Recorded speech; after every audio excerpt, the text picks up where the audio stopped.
May I offer you some tea, madam? Yes, please. Lovely. This looks divine. I'd love some milk. Luxury for me is doing something utterly unnecessary in the most immaculate way. And there's no finer example of that than the full-blown English tea in Ralph Lauren at Wimbledon. There's always been a sort of Englishness, the link between tea and tennis and the English garden. In the olden days, people used to have afternoon tea like this, or maybe not quite as lavish as this, every single day. And it seems to have sort of dwindled away, and I don't know why. I mean, nowadays people say to me, do you want to grab a latte? And I go, no. Afternoon tea is absolutely vital because you need to take a little break. I could clear the whole lot of this in about 15 minutes flat because I didn't have breakfast. Well, I had a light breakfast and I eschewed lunch.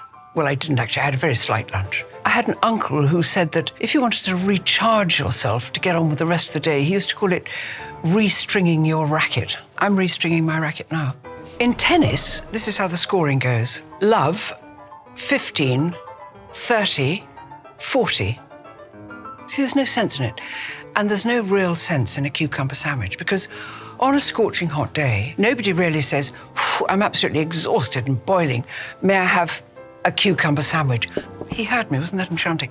It's terribly important that you do take the skins off because otherwise it gives grandmothers sort of indigestion. And what you can do is that you can take a piece like this and you eat a little bit of it here, elegantly, and then the rest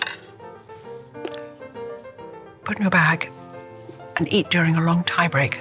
One thing about a scone, here they are, is that you don't cut them. You break them with your hands like that. Look, they break beautifully. There's a little scone broken for you. Then the big debate, which goes on first, the clotted cream, the double cream, or the jam.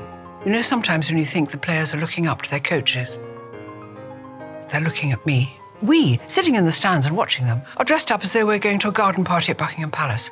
And I adore that. If you're lucky enough, and I am, you wear Ralph Lauren, because I wouldn't wear anything else. But you can wear whatever you like, but you've got to make a bit of an effort. Not too sparkly, don't go mad and sparkly. Also, the players hate it if you twinkle too much. But they've got used to just seeing me just glimmering a shimmer of gold, and they look for a really well-cut jacket, and they think that's Joanna, and they feel safe when they're playing.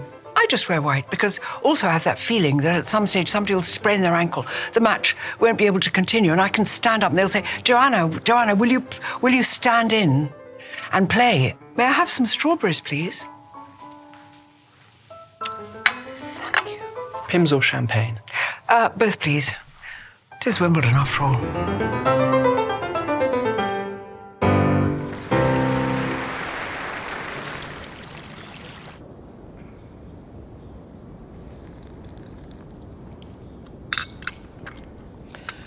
God, I adore tennis.